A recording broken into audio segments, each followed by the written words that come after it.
Have you ever changed your mind about something in the Bible, something taught at church, something you were told was the Christian answer to one of the mysteries of life?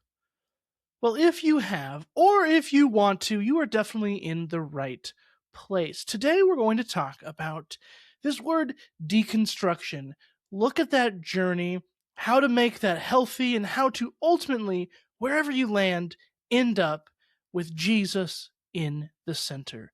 This is a really important conversation that talks a lot about creationism and of a young earth and 6-day literal creation, but we're also talking about the broader issues of finding our allegiance ultimately in Jesus and not these other points that maybe aren't so central to the faith. It is a really enjoyable conversation, and I had this conversation with my new friend, Tommy Preson Phillips. Tommy is a pastor, author, musician. He's based in Tampa, Florida. He is the co-author of the book Invisible Jesus with Dr. Scott McKnight. Tommy's background includes a BA in religion from Liberty University, and he has deep roots in evangelical ministry. Under the name Preson Phillips, he's also a musician and has released 5 studio albums. This is an excellent conversation that you are definitely going to want to tune into and maybe listen to more than once. I'm Jake Doberenz, and this is Christianity Without Compromise, a podcast for Christians who love Jesus but are tired of culture war faith. Now, let's get to rebuilding a faith that actually looks like Jesus. Well, Tommy, it is really good to have you on the show. I am looking forward to this conversation. Yeah, it's good to be here. Yeah, I am excited because, as I told you right before this, I relate to your journey in some respects. And back when I originally read Invisible Jesus, Scott McKnight was on the show in 2024, I believe, late 2024. I read that. I liked it. I like Scott. Cool guy. I have way too many of his books on my bookshelf. Me too. But I liked your story. Yeah, I know. There's so many books. That guy's crazy. But I related a lot to your journey. And so it's been a long time coming. Now you're on the show. And I'm excited for what we're going to kind of dig into. Yeah, me too. So we're talking about that, kind of buzzwordy word, deconstruction, which people have opinions on. But I want you to take us back to that moment in the doctor's office where you saw that National Geographic magazine, because this is a part of your story here in your deconstruction journey. Can you just take us into that encounter and talk about what changed after that? Yeah. So I had already been, asking some questions about, I felt like the things that I had been told, I went to Liberty University, and there was a guy that would get up in our science class in a white coat, but he was not a scientist, and he would argue all kinds of things that when you actually looked into them, they didn't make any sense. By the time I got out of school, I just had these little poking questions. Like, I think that guy probably is just like pushing all the evidence to the side, but he's probably, generally right. So I'm sitting in this doctor's office when my wife is getting a checkup, and there's this stack of magazines, and we didn't have phones yet.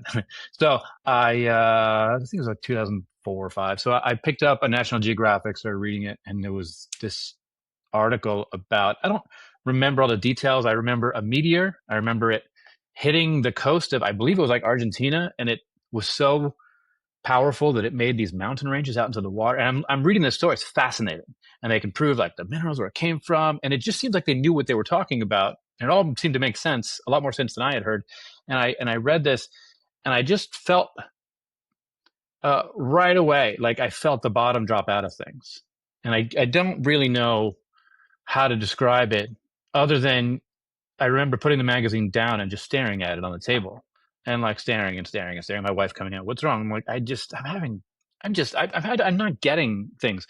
And so I started like that. The way I described it in the book is every time I would hear Christians kind of arguing for science and stuff, and I would see inconsistency, I would just think of that meteor over and over again. A little while later, I was at a museum, and there was a little Christian group going through, and the teacher walked up and stood in front of the sign that said how old the display was of the creatures that had bones and they were looking at. She stood in front of it and said something completely different. The earth is 6,000 years old and blah, blah, blah. And I just was like, there's that meteor thing. Like, I don't think this is true. And who am I? I'm in my early 20s, and you don't get to rethink giant things like this that all the adults believe when you're in your 20s. And you just kind of have to like hide your doubts and look for the answer. But I couldn't find the answer. And every time I kept looking, I kept going farther and farther and farther towards the idea that they were wrong and that somebody was lying. And I didn't know why they were lying to me.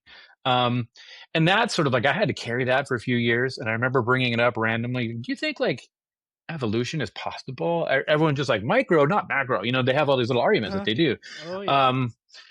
And, you know, I grew up with Ken Ham was like a family friend. Like he would come over and speak at my dad's ministry he had. And he would talk about how dinosaurs were like the Tyrannosaurus was vegetarians and he had this tooth in his pocket. He'd pull out and be like, see this little part here? It means he ate vegetables. What do I know? Of course he's right. How would I ever know anything different? We didn't even have like the internet, you know? So I just believed all of it. And then one day I couldn't believe it anymore. And I was on my way to being a pastor and I didn't know if I could still be one. And I didn't know, it was this constant struggle where everywhere I looked, I would see Christians and atheists arguing about science, and I would just in my heart take the side of the atheists. It's like, I think they're telling the truth. They're really sincere. Like they can back it up. They've got receipts. We can't. And so this sort of kicked off a thing, and then it moved into other things and other things. But there was this moment where this elder from my church is going to the fridge to get a beer, and I didn't even drink. And I talked about evolution or something like that, how I was struggling with it. And he goes, "Oh, I believe in evolution. What do you want from the fridge?" And he just said it and just walked away as if it like had no weight, as if it didn't mess with his faith, as if it like was just a normal thing. And I never met anyone for whom it was a normal thing to be a follower of Jesus and also to study science and understand science. And this guy was an engineer and all that stuff. So that was like the beginning, that first start of this whole thing. And as I moved into the pastorate and over the years, I would sort of help to warm people up. And I realized everyone has this same anxiety. Like all of us have this general sense that like, we want to believe what we've been told, but it's so doubtful. And the things that the people who are not with us are saying seem so true and they're testable. And it really messed with all of our faith. And because you start to think, well, what else are they lying about? And you start to read things just a little more skeptically. Mm-hmm. And so like, the deconstruction, you don't like deconstruct, like you get deconstructed. Something happens to you and you read something you can't unread. And you hear a thought or a word or something you can't unhear, or you see something you can never unsee again. And it stays there. And it eats at you until you address it. And then you find no peace until you address it. But when you address it, with other people, chaos erupts, and you just get, it's such a feeling of being unsafe that it's just really, really painful process. And people who are, you know, bashing the word deconstruction, all this stuff, I get it, blah, blah, blah. We all pretend we hate trends. It's like, it's a thing that people are legitimately like, it's like catching a cold. You just one day you're just, I can't put this thought down, and nobody will listen. And if I bring it up, I lose my church community. And believing this thing makes me a worse person. It makes me less loving and less joyful. It makes me more hateful. It makes me, creationism, young earth creationism made me believe that scientists were lying to me. It made me think that they were godless atheists, like as I was told, out to hide the evidence so that nobody believes in God. That, first off, that's insane. That's absolutely, it's just a giant conspiracy theory. Yeah. That's just not a thing. And that has led, my argument, personal like view is that like this skepticism of science has led to exactly where we are now. The skepticism of scientists, skepticism of professionalism across the board, of psychology, of medicine, of vaccines, of government, of everything. And it all just has grown and grown and grown. And evangelicalism did this to us. Not only did it do this to us, it it left us completely unprepared for the rise of Mm. conspiracy theories and fascism and authoritarianism. And like, I'm working on a piece right now called "It's Time for You to Deconstruct Your Faith." Because if you wake up, if you have just are starting to wake up and you're like, I think this conservative Christian thing, this political thing I've been a part of, I think maybe it's wrong, and maybe I'm on the wrong side of history here. Maybe we're the bad guys. And if you're having a hard time imagining why all these pastors you knew are running after this demagogue, and these just authoritarian people, I want you to turn towards your faith and ask a different question. I want you to ask, why didn't your faith protect you from this? Mine did. My church's faith was recognized this because we had deconstructed the things that were not true from our faith. And I look around at everyone who didn't, and they fell for it. And I just, the invitation that I give to people is, will you please, for your own sake, deconstruct your faith, for your grandchildren's sake? If you pass this down, they may fall for it as well. Do you not care about what your great grandchildren will believe? I'm trying, like, we've worked so hard at Watermark Church and all this to create a sort of a culture of church that is not harmful in any way, but it is also is something our children will want and will embrace, and will not have to have it forced upon them, will not have to be convicted into them. They will see it and know that it's loving and it's joyful and it's patient, it's kind, it produces all the fruits of the Spirit. So, like, I'm a preacher. You asked me a question. I've gone for 15 I love now, it. right? I love it. And that's a good story. And again, it's like, oh my goodness, I relate so much to that. Kinham didn't come to my house. That's cool. Well, I don't know if cool is the right word. It's something. I have met Kinham before. I've met a lot of the creationist people. I had my own little, I'm 15 years old. I had a little website all about creationism, all about that stuff. That was my literal life and my brand. And I converted all sorts of people into creationism, if that's a thing, right? So Yeah. Have I you checked get back on that. any of them? Yeah. Did it stick? It stuck more than I wanted it to. You're like, sadly, yes. I had some a couple years ago. I had some Facebook messages from a parent being like, "My kid is going through public school and they're debating their teacher on You're like, these points," and I'm like, "Oh, I don't want that to be my legacy. That's not. I don't want you to turn into me, because I'm not me anymore. I'm not like Dude, that anymore." when you hit your mid-40s and you look back and you look at all the yous that you were, it's embarrassing. Oh Like, you yeah. just the mini-me's that you produce out there, Mm-hmm. who Well, pick up the worst parts of the traits. I've said some of the worst invention ever was actually Facebook memories, For because sure. I see these old things I posted on Facebook, just cringy, just terrible views and things like that. Goodness. Yep. Yep. All the time. um so what I really want to know here is, why didn't you jump ship on the whole thing? Because we do have this prevalent idea of this binary, right? Of on one side it's Christianity and creationism, and you gotta agree with young Earth and 6-day creation, and then the other side is godless atheism, evolution. They're all secretly evil and conspiratorial or something, and we're Yeah. just told, like, those are your options. What got you through? How did you center Jesus in that whole mess? Like, Well, first why off, didn't you jump ship? Yeah. I met people Mm. who could hold these ideas Yeah. in the same hand. That was huge for me. I do this a lot today. People come to me and they're like, "Hey, I'm having trouble believing in the veracity of this idea, and it seems really important in the church." I ask them, "What are your thoughts on it, and why are you having trouble with it?" And oftentimes their doubts are really valid. And so instead of arguing with them, I point them to other Christians who believe those things also, and are still followers of Jesus, so that their faith can remain. Because at the center of the whole thing should be Jesus, not some idea that allows you to hold on to Jesus or let go of Jesus.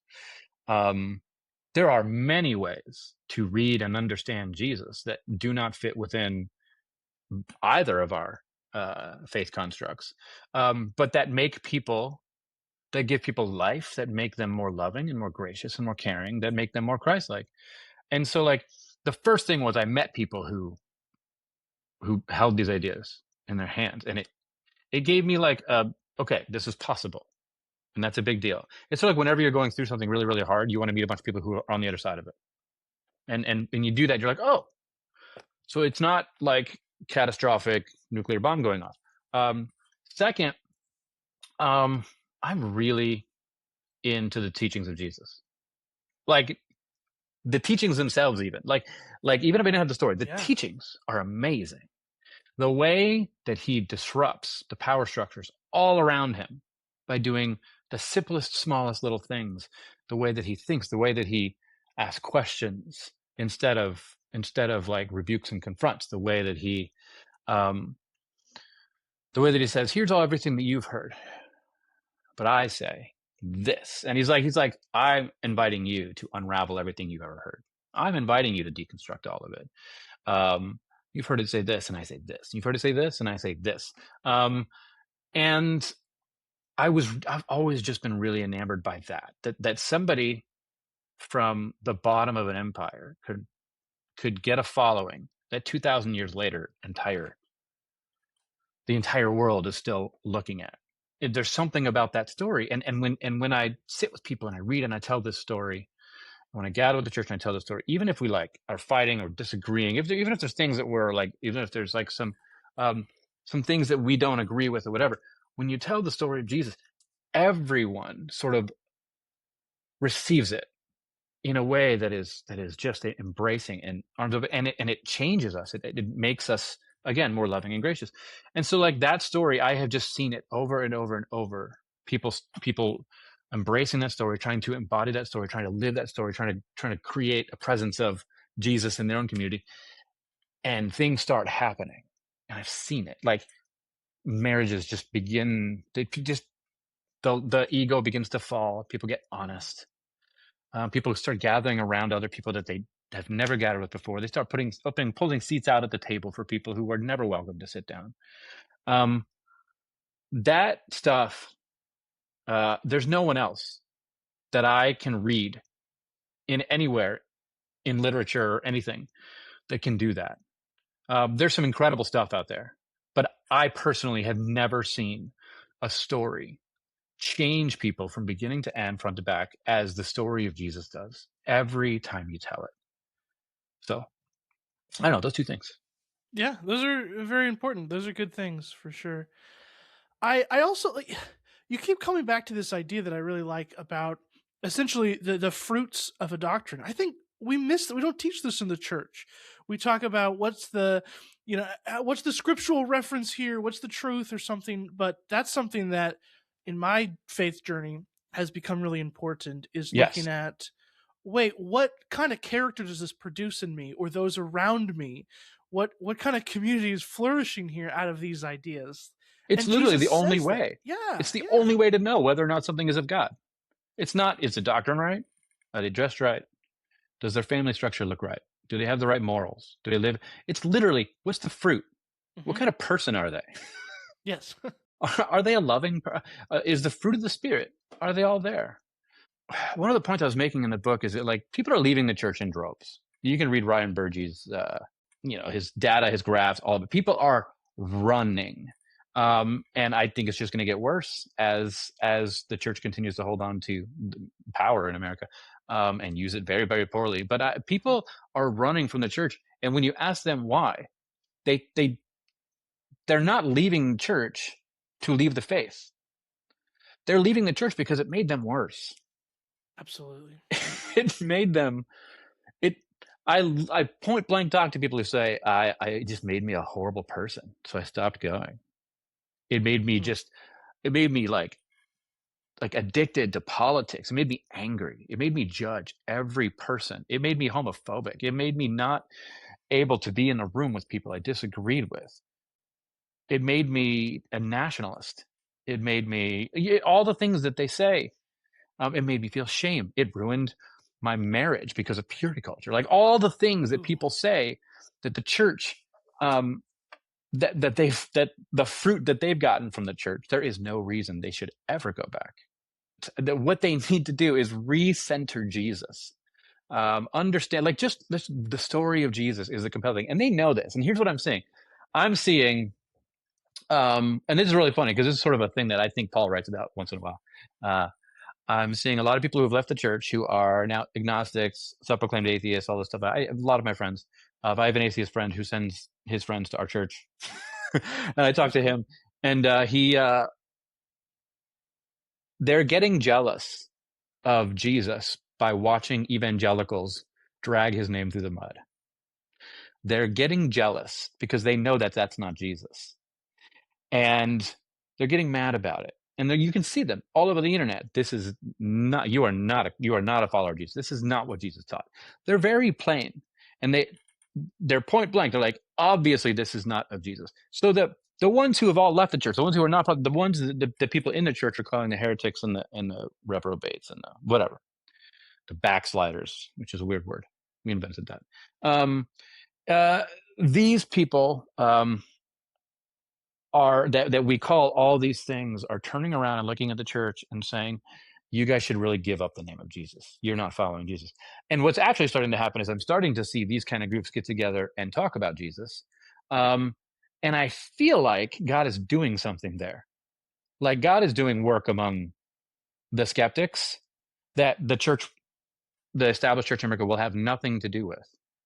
But God will do it, and I think God is doing it, and I'm seeing it a lot. I'm having regular conversations with people who have left the church about how much they love Jesus. How we just gather for dinner and we talk about Jesus and we try to discern life together.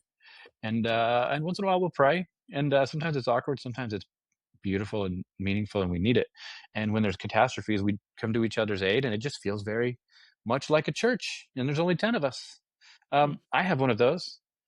We plant those all over Tampa, like. We've found that like a lot of people will no longer come to Sunday services, but they're very involved in the house churches. Perfectly fine with that. Yeah. Perfectly fine with it. I encourage that. I think that's the future of the church. Like anything that, Hmm. everything we're doing in that massive sanctuary, they can do with 5 people in a living room, and they know that, and they should know that, and they should do it. So, I told you before we recorded a little bit about the audience you're talking to here. Um, Whether they use the word or not, a lot of us listening, I know because I've talked to them, are on that deconstruction journey.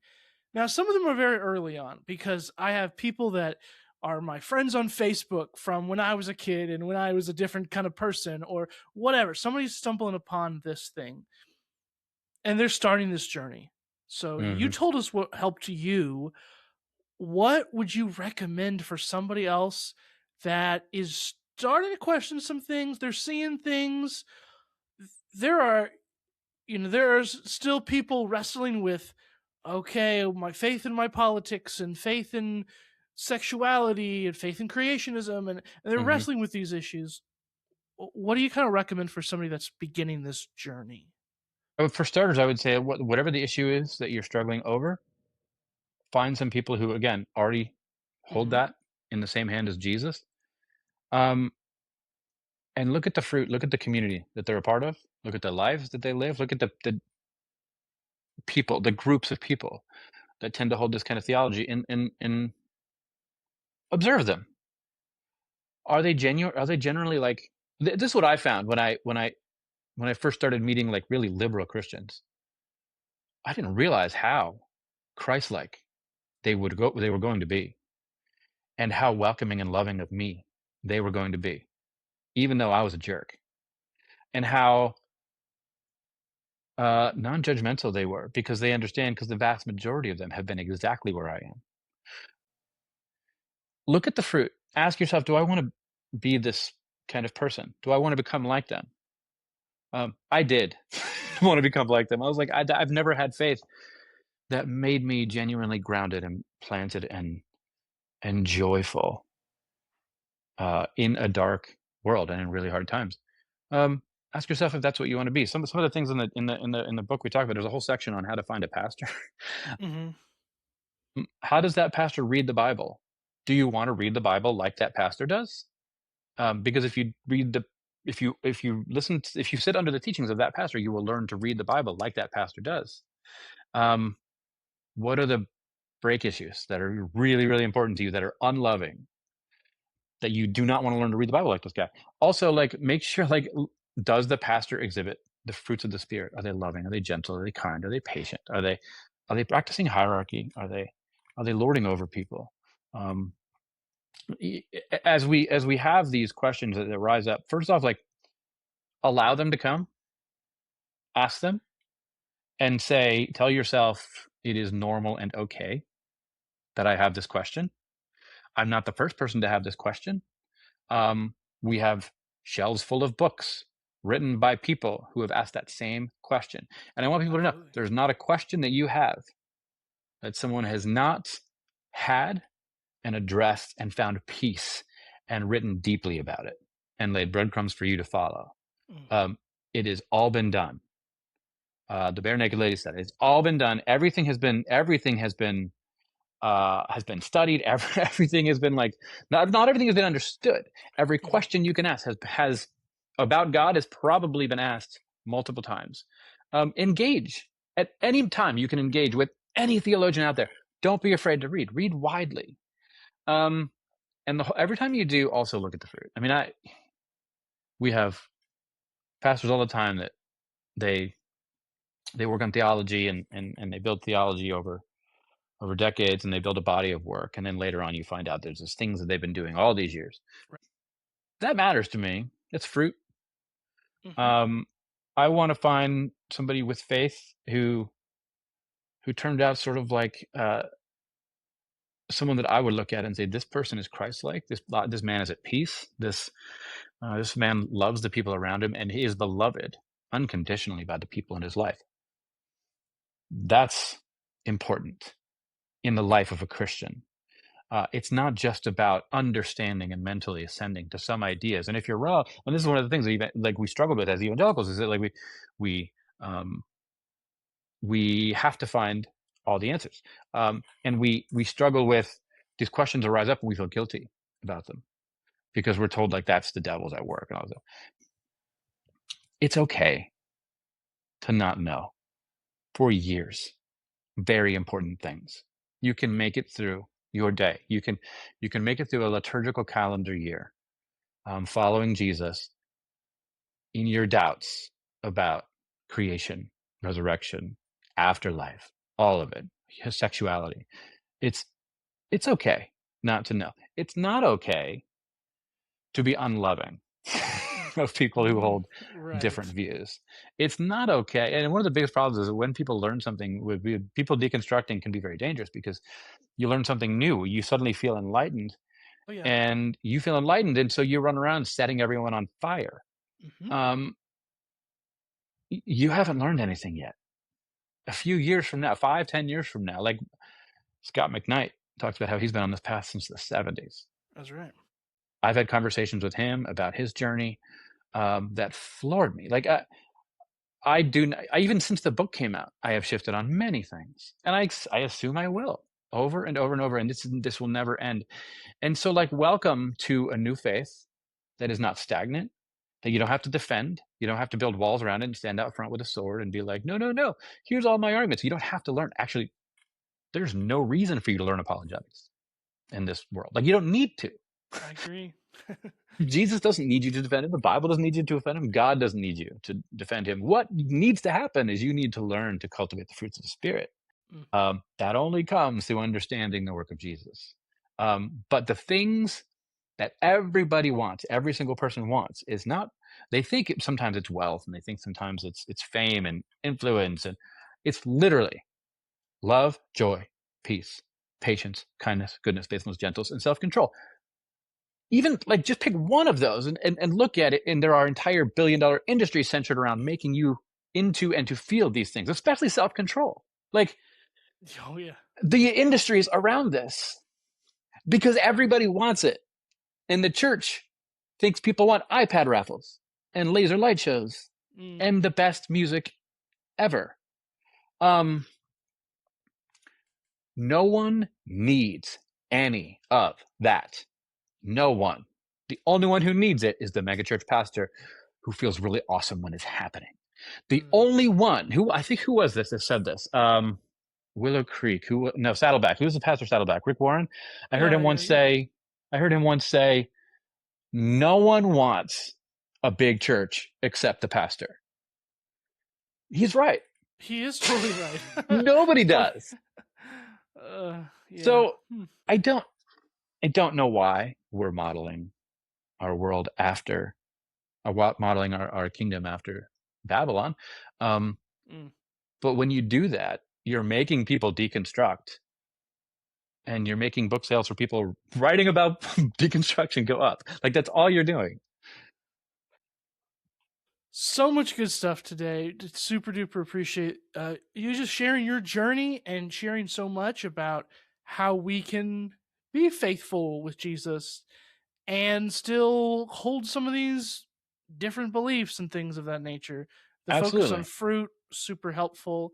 And you even gave, and there's some church leaders listen to the show, even gave us some kind of tips in there about how to create spaces like this, what people really want out of a church. I'm such in agreement with that. I love that. Yeah. And I really appreciate you being here today. Yeah, I man. do want to give you a chance to. It's the plugs and links time of the show. Oh, Um, sweet. I mean, tell us about yourself.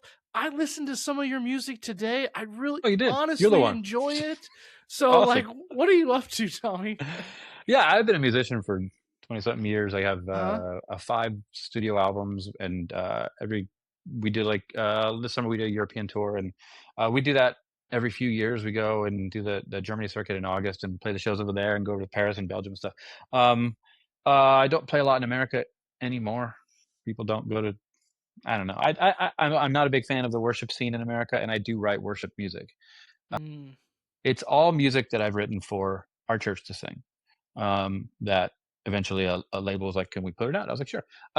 So it's under the name Preson Phillips. It's my middle name, Preson. And so all that music is on Spotify anyway, and Apple Music and all that. So I also write a series called The Dissident's Guide. I did the book of Revelation, Dissident's Guide to Revelation. Right now I'm halfway through Dissident's Guide to the Gospel of John. It's basically teaching people how to read the Bible as a dissident from the bottom of the early empire, which happens to be very helpful and useful right this moment. That was so relevant. Yeah. What do you know? So relevant. And I wrote a book called Invisible Jesus with Scott McKnight. It looks like this. Yes, It's you just a did. black hole of design. I love it. And a little Uh green in the huh. middle. Yeah. Most of the things that we talked about are in here. Yes. Um, It's a very and good one. and most of the book is actually, the second half is basically my thesis my master's thesis on the I am statements of Jesus, which have so much to say to the church. Jesus nailed it. He was cooking there, as my kids would say. Right. That's right. Um, yeah, that's it. That's me. Oh, Watermark Church in Tampa. Yeah. Every Sunday, 10:30. Also, every fifth Sunday we have a giant meal. So bring a dish, and we'll have a place for you. We pull all the chairs out of the sanctuary. We just hold a giant meal.